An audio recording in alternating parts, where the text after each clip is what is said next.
My dad mocked me as a loser, while my family used my name to open credit cards. When I cut them off, their entire world collapsed completely overnight.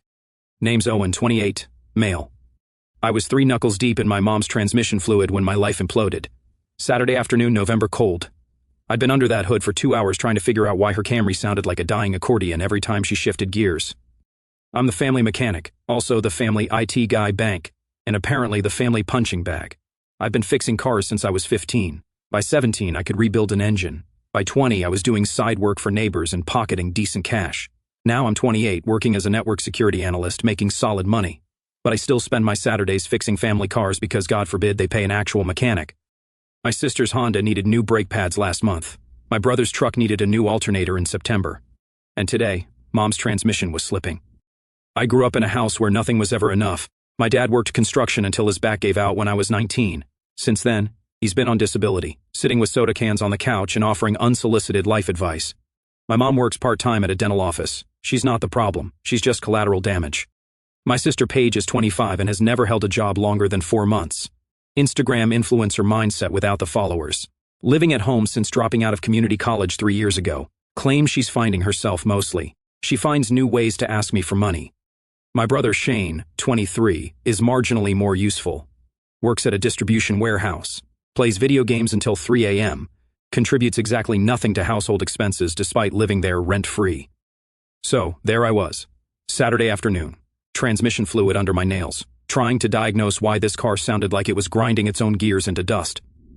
I had my toolbox spread out on the driveway, shop towels scattered around, and my old Carhartt jacket getting more stained. My mom came out around 2 p.m. with a sandwich and a Coke. "You don't have to do this, sweetheart. We can take it to a shop and pay $300 for what I can fix in an afternoon." "Nah, I got it," she smiled. "You're a good son." What I didn't see was my dad on the front porch holding up his phone, filming me for 30 seconds while I leaned over the engine bay. Around 4 p.m., I finished up, topped off the transmission fluid, tightened everything down, took it for a test drive, shifted smooth as butter, fixed. I pulled back into the driveway, feeling that small satisfaction you get from solving a problem with your hands. I was cleaning my tools when my phone started blowing up. First notification from my buddy Jordan. "Yo, what the heck is this?" 15 notifications, all Facebook, all on the same post. My dad had uploaded that video. The full 30 seconds of me bent over the engine, wiping my hands on a rag. The caption read, "Look at this loser. He's always been a grease monkey, LMAO." I read it twice to make sure I wasn't hallucinating. My own father had publicly called me a loser for fixing my mom's car, for saving them money they didn't have. The comments were already rolling in. My brother, "Can't take him anywhere clean." Aha. My sister, "This is why I don't introduce him to my friends." 23 comments in 30 minutes, all of them piling on. I stood there speechless. Then I realized something. I'd been the family workhorse for over a decade, fixed their cars, computers, credit scores, loaned money I never got back, co-signed for Paige's car that she totaled 6 months later, and they thought I was a joke. My mom came back outside. "Did you fix it?" "Yeah, it's good." I showed her the post, watched her face fall. "He's just joking around. Doesn't feel like a joke. You know how he is. He doesn't mean anything by it." That's the line I'd heard my whole life. Every excuse designed to make me swallow the disrespect and keep playing my role. I didn't argue, just packed up my tools, loaded them in my truck, and drove away. My phone rang 4 times before I hit the first red light. Didn't answer. I drove to my apartment across town, small 1-bedroom I'd been renting for 3 years. I grabbed a soda and sat on my couch staring at that Facebook post. And that's when I made the decision. I was done. If I was a grease monkey, a loser, someone not worth basic respect, then they could figure out their own stuff. I blocked my dad on Facebook, didn't report the post, just blocked him and moved on. Let him keep his little moment of superiority. Sunday morning, I made coffee, scrambled some eggs, and pretended my phone wasn't vibrating itself off the kitchen counter. Around 10 a.m., my buddy Jordan called.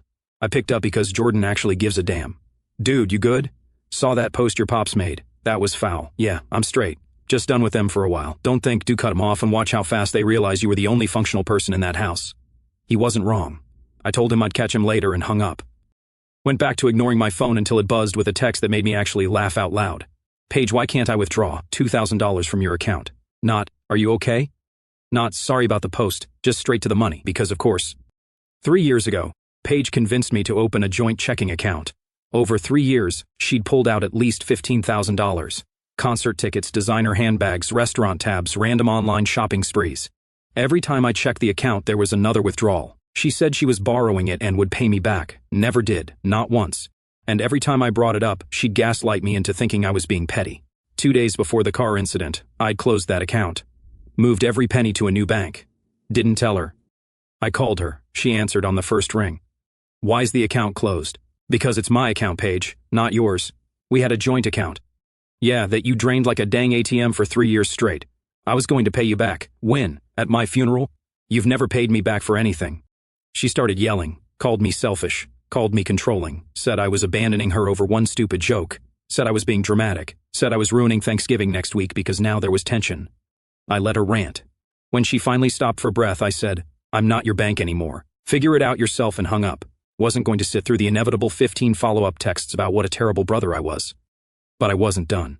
I pulled up my banking app and documented every transaction from the past 3 years, every withdrawal Paige made, took screenshots of everything because something was nagging at me. If Paige felt comfortable stealing 15 grand over 3 years, what else was happening? I pulled my credit report, worth the $20 for another look.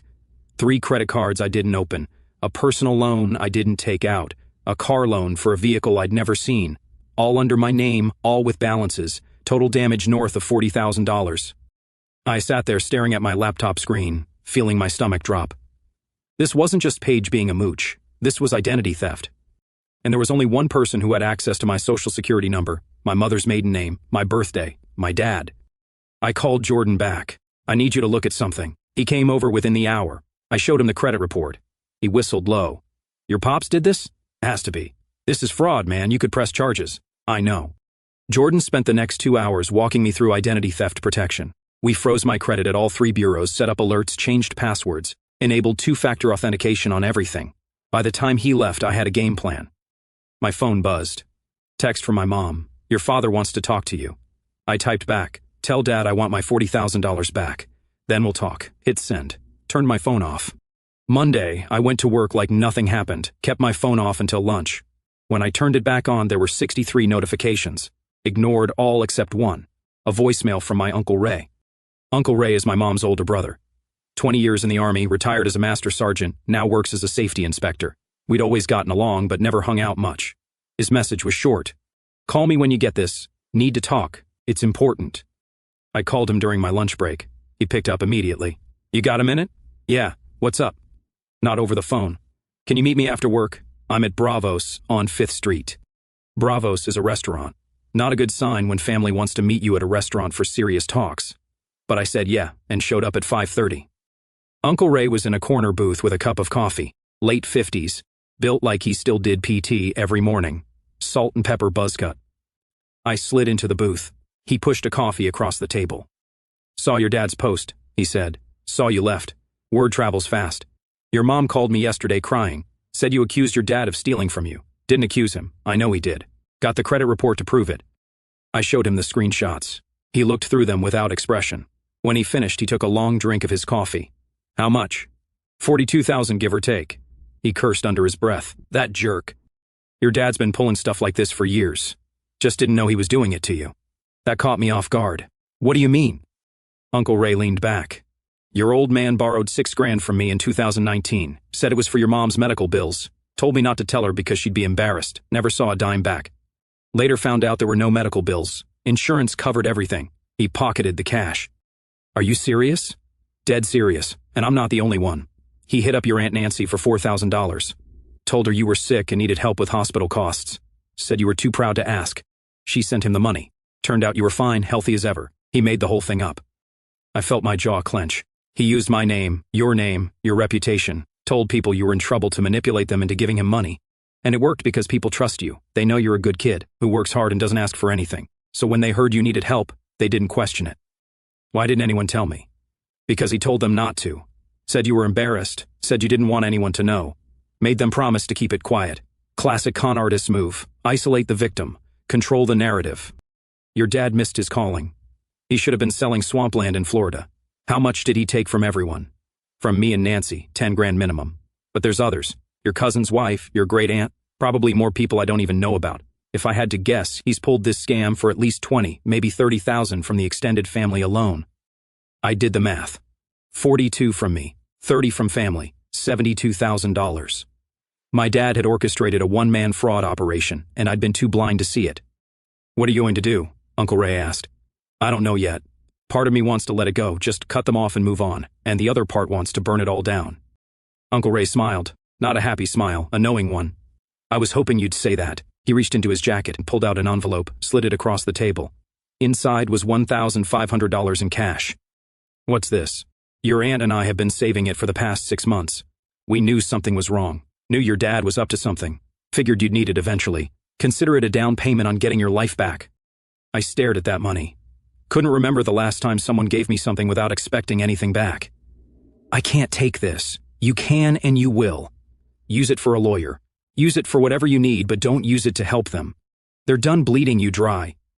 I took the envelope, slipped it in my jacket. "Thank you. Don't thank me. Thank yourself for finally waking up." He finished his coffee. "Now here's what you're going to do. You're going to file a police report.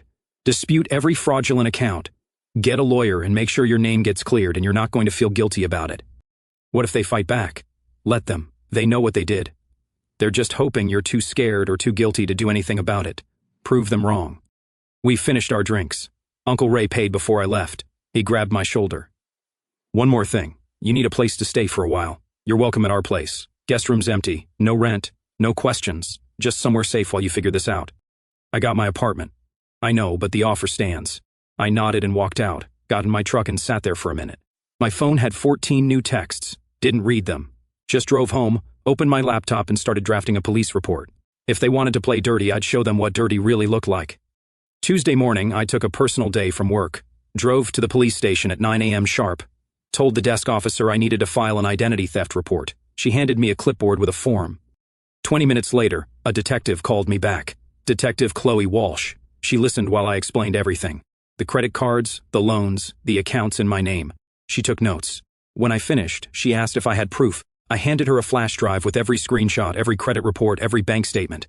"This is extensive," she said. "You know who did this? My father. He's the only one with access to all my personal information. And he's been running cons on the family for years. Are you prepared to press charges? This goes criminal. That's your father in court. Potentially prison time." I thought about every car I'd fixed, every loan I'd given, every time I'd been the reliable one. And I thought about that Facebook post. "Yeah, I'm sure." She nodded. "All right, I'll open a case. We'll start with the credit accounts. This is going to take time. Weeks, maybe months. And your family's not going to be happy." "It's all right. I don't want them happy." I filed the report, signed all the paperwork, got a case number, walked out feeling lighter and heavier at the same time. I got to my truck and checked my phone. 29 new texts. I scrolled through without opening, and then one from a number I didn't recognize. "This is your father. If you go through with this, you'll regret it." I screenshot that. Sent it to Detective Walsh with a note. He's threatening me now. Got a reply within 5 minutes. Noted, keep screenshots of everything. I drove to Uncle Ray's house instead of going home. He answered the door holding a sandwich. "Filed the report?" he asked. "Yep." He nodded. "Good. Come on in." Nancy made lunch.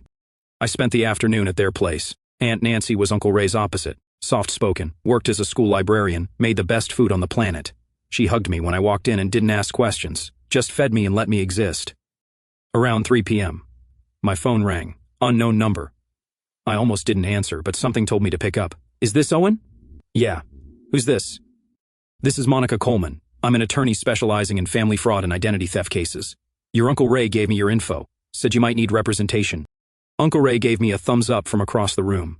Sneaky guy had planned ahead. "I might," I said carefully. "I've reviewed the preliminary documents Ray forwarded to me. If half of what's here is accurate, you've got a strong case. I'd like to meet with you tomorrow if possible. My office 10 a.m. No charge for the consultation." I agreed. Hung up. Looked at Uncle Ray. "You called a lawyer before I even filed the report." "I called a lawyer 2 weeks ago when your mom let it slip that your dad had been borrowing your credit. I've been waiting for you to wake up." I thanked him and drove home. Got to my apartment around 5 p.m. The front door was unlocked. I knew I'd locked it that morning, but the deadbolt was undone and the door pushed open easy. I walked in slowly. Living room looked normal. Kitchen looked normal. Bedroom door was open. Everything was destroyed. Mattress flipped. Dresser drawers dumped. Clothes scattered. My laptop was gone. My backup hard drive was gone. The cash I kept in my nightstand was gone. But they'd left my TV, left my Xbox, left everything obvious. I called Detective Walsh. She sent a patrol unit within 20 minutes. 2 officers took photos, dusted for prints, filed a report, asked if I knew who did it. I said I had suspicions. They said suspicions weren't evidence, but they'd investigate. After they left, I called Uncle Ray, told him what happened. He didn't seem surprised. "Pack a bag," he said. "You're staying here until this blows over." "Heck no, I'm not running." "Shut up, kid, you're not running. They broke in once, they'll do it again. And next time you might be home." He had a point. I packed enough clothes for a week and drove back to his place. Aunt Nancy had made up the guest room. Clean sheets, extra blankets, towels laid out. She gave me a key to the house and told me to come and go as I pleased. That night I couldn't sleep. Kept thinking about my apartment, about my stuff scattered everywhere, about how far my family was willing to go to keep me quiet. Around midnight, I got a text from Jordan. "Yo, your sister's losing her mind on Facebook." I opened Facebook for the first time in 2 days. Paige had posted a long rant. Called me ungrateful, said I was tearing the family apart over money, said I'd always been selfish, said I was dead to her. I screenshot the whole thing, added it to my folder, closed Facebook, turned off my phone, let them burn their own reputations. I was building a case. The next 3 weeks moved fast. Met with Monica Coleman, the lawyer Uncle Ray hooked me up with. She reviewed everything and confirmed what I already knew. I had a solid case. She filed disputes with the credit bureaus, contacted the banks that issued the fraudulent accounts, and started the process of getting my name cleared. Detective Walsh called with updates. They'd pulled surveillance from my apartment building. Clear footage of Shane letting himself in with a key I didn't know he had. Footage of him walking out carrying my laptop. They brought him in for questioning. He cracked immediately. Said Dad told him to do it. Said Dad needed my computer because there were files on it that could be used against him. Shane got charged with breaking and entering. Dad got added to the identity theft investigation. Mom called crying, begging me to drop the charges, saying I was destroying the family. I told her the family was already destroyed. I didn't hear from Paige at all. According to Uncle Ray, she'd went to stay with some guy she met on a dating app in Tennessee. Just packed a bag and bounced. Probably realized she was next on the investigation list and decided to run. Around week 4, the DA's office called. They had completed their investigation, found enough evidence to charge my dad with identity theft, fraud, and forgery. They offered him a plea deal, 3 years probation, full restitution, financial counseling, and he'd avoid jail time. If he took it to trial and lost, he was looking at actual prison. His court date was set for December 18th, a week before Christmas. I showed up to that courthouse in a button-down and slacks. Looked like I had my stuff together because I did. My credit was being repaired. My lawyer was handling the disputes. My savings, what was left of it, was locked down tight. My dad showed up in a suit that didn't fit right. He'd aged 10 years and 6 weeks. Looked defeated. Good. The hearing lasted 30 minutes. My dad's public defender entered the guilty plea. The judge asked if he understood the terms. He said yes. The judge asked if he wanted to make a statement. He said no. Then the judge ordered restitution of $42,000 to be paid at $500 per month until satisfied. Ordered 3 years probation. Ordered financial counseling. Banned him from opening any accounts or taking any loans without approval from his probation officer. He'd be paying me back for the next 7 years. At his age, with his job prospects, he'd probably still be paying when he died. Poetic justice. After the hearing, I walked out without looking at him. Didn't say a word. Didn't acknowledge his existence. Just left. Outside the courthouse, Uncle Ray was waiting. "You good, kid? How do you feel?" "Honestly, empty. That's all right. You are done. You'll be good." I drove back to his place. Nancy had made dinner. We ate quietly. No one asked about the hearing. No one pushed. That night, I got a text from my mom. "I hope you're happy. You ruined your father's life." I didn't respond. The court hearing should have been the end of it. Should have been the moment they realized they'd lost and backed off. But my family never did know when to quit. January started with Dad's first $500 payment hitting my account. Right on schedule. Court ordered automatic withdrawal. No way for him to weasel out of it. I didn't feel satisfied exactly. More like confirmation that the system actually worked when you had documentation. 2 days later, I got a Facebook message from some random account I didn't recognize. No profile picture, made that week. Obvious fake account. The message read, "Hope you're proud of yourself. Your father can't even afford his medication now. All because of you." I screenshot it, sent it to Detective Walsh, and blocked it. She called me an hour later. "Your family's attempting to contact you through fake accounts. We can track the IP if you want to file harassment charges. How bad does it have to get before I file? That's up to you, but document everything. These cases sometimes escalate." She wasn't wrong. Over the next 2 weeks, I got 11 messages from different fake accounts. All the same guilt trip garbage. "Your mother's crying every day. Shane lost his job because of the stress you caused. Paige had to leave town because you ruined her reputation. Blah, blah, blah." I didn't respond to any of them. Just screenshot, document, block, repeat. Saved everything to a folder on my laptop for the lawyer. Then Mom tried a different angle. She showed up at my new apartment in February. I don't know how she got my address. I came home from work, and she was sitting in her car in the visitor parking. I walked right past her. She got out and followed me to my door. Owen, please, just 5 minutes. Mom, don't do this. Please, just leave. Your father's falling apart. He's depressed constantly. The payments are bleeding us dry. I stopped at my door, but didn't turn around. Sounds like consequences. But he's still your father. Family doesn't steal 42 grand from their kids. Family doesn't destroy their kids' rooms. Family doesn't post them online calling them losers. That's not family. That's a crime syndicate I happen to be born into. You're really going to hold a grudge forever? I turned around then, looked her right in the eye. It's not a grudge, Mom. I'm just done. Please, he's sorry. We both are. Then he can be sorry for the next 7 years while he pays me back. And you can be sorry for enabling him my entire life instead of protecting me. I unlocked my door. Don't come here again. I went inside and locked it. She stood there for another 10 minutes. I could see her through the peephole. Eventually, she left. I texted Uncle Ray to let him know what happened. He said he'd handle it, whatever that meant. March brought a new development. Shane showed up at my gym. Jordan spotted him first, leaned over mid-rep and said, "Isn't that your brother by the ellipticals?" I looked over. Sure enough, Shane was pretending to stretch but watching me. I finished my set, wiped down the bench, and walked right up to him. "You following me now? I just want to talk. Last time you wanted something, you broke into my apartment and stole my laptop." "Oh, come on, Dad made me do that. I didn't want to." "You're 23 years old. Plenty old enough to say no. He's drowning, man. The payments are destroying him. Mom's working double shifts trying to cover bills. They're going to..." "Good. Maybe that'll teach them not to commit fraud. You really don't care, do you?" I looked at him for a long moment. "I cared for 28 years. Fixed your cars, covered your rent, co-signed your loans, listened to your problems, and what did I get? Called a grease monkey on Facebook. And robbed. So, no, Shane, I don't care anymore. And unless you want me to press charges for stalking, you'll leave now." He left. Didn't say another word, just grabbed his hoodie and walked out. Jordan came over with a protein shake. "Your family's persistent. I'll give them that. You good?" "Yeah, I'm just tired." Around April, the messages got nastier. Someone created an Instagram account and started DMing me photos of my parents' house. The lawn hadn't been mowed in weeks. Dad's truck had a flat tire. The gutters were overflowing. The caption on each photo, "Look what you did." Like their inability to maintain basic property upkeep was somehow my fault. Now I reported the account. It got taken down. Another one popped up 3 days later. Same photos, different account.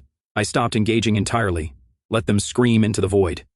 Then in May, Paige came back. Not to town, but to the family drama. She'd been radio silent for months, living in Tennessee with her new guy. Apparently that fell apart because she showed up at Uncle Ray's house demanding to know where I lived.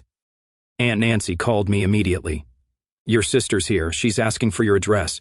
I told her I don't have it, but she's not leaving. "Call the cops." "Owen, Nancy, call the cops. She's trespassing. She doesn't get to harass you because she can't harass me." She did. The police showed up and told Paige to leave. She screamed at Uncle Ray on her way out. Said he was a traitor for helping me. Said the whole family had turned against her. Never once acknowledged that she'd stolen 15 grand from me, or trashed my room, or laughed at that Facebook post. Then July brought the final straw. My apartment got broken into again. Different place this time, better security. But someone still managed to get in. They didn't take anything valuable this time, just trashed the place. So I called Detective Walsh. She came out personally this time, looked at the damage, photographed everything, and sat me down in my destroyed living room. "This is escalating," she said. "They're getting desperate. You need to be careful." "What do you suggest?" "Restraining order against all of them. Your parents, your siblings, anyone associated with them. Make it official." I filed the next day. Got temporary orders approved within a week. The permanent hearing was set for August. But we weren't done yet. Not by a long shot. By then, Dad's life had completely unraveled. Uncle Ray kept me updated even though I didn't ask. Dad lost the house. Couldn't make the mortgage. Payments with $500 a month going to me and Mom working herself. Into the ground, just to cover utilities. Bank foreclosed in late June. They had 60 days to vacate. Mom found a crappy 2-bedroom apartment on the east side. Shane moved in with some friends. Or maybe his girlfriend. I didn't care enough to confirm. Last I heard, he was doing DoorDash to make rent. The warehouse fired him after he missed too many shifts dealing with family stress. His words, not mine. Apparently having a felon father was bad for job stability. Paige was still in Tennessee, but the engagement fell through, shocking exactly no one. She'd tried reaching out to Dad for money, and he told her he didn't have any, so she stopped calling. Guess blood's not thicker than water when the well runs dry. The restraining order hearing happened in early August. My lawyer presented all the evidence, the fake accounts, the stalking, the break-ins, the threats. The judge granted permanent restraining orders against all of them. 500 feet minimum distance, no contact through third parties. Violation meant immediate arrest. But I still wasn't satisfied because Dad was suffering, sure, broke, homeless, reputation destroyed. But he hadn't actually acknowledged what he'd done, was probably still telling himself he was the victim in all this. And that just made me angrier. I wanted him to say it, wanted him to admit he'd messed up, wanted him to look me in the eye and acknowledge that this wasn't about me being dramatic or cruel or unforgiving. This was about him being a thief and a liar and a terrible father who got exactly what he deserved. The restraining order meant he couldn't come to me, but it didn't stop me from going to him. So in late August, I decided to give him that opportunity. I drove to the crappy apartment where he and Mom were living. Wednesday afternoon, middle of the day, figured he'd be home since he still couldn't find work. I parked on the street, walked up to the second floor, and knocked. Mom answered. Her face went through about 5 emotions in 2 seconds. Owen, is he here? She hesitated. Yes, but, good, I want to talk to him. Maybe this isn't the best time. It's the perfect time. Get him. She looked like she wanted to argue, but something in my face told her not to. She stepped back and called for Dad. I heard movement inside. Then he appeared in the doorway. He looked like garbage. Lost weight, hadn't shaved in days, wearing a stained t-shirt and sweatpants, eyes bloodshot. He looked beaten down, small. You wanted to talk? His voice had that defensive anger. Yeah, outside. Unless you want Mom to hear this. He glanced back at her, then stepped out and closed the door. We walked down to the parking lot, stood between 2 cars where no one could hear us. You happy now? He said. Got what you wanted? Destroyed your family? Made us lose everything? I laughed.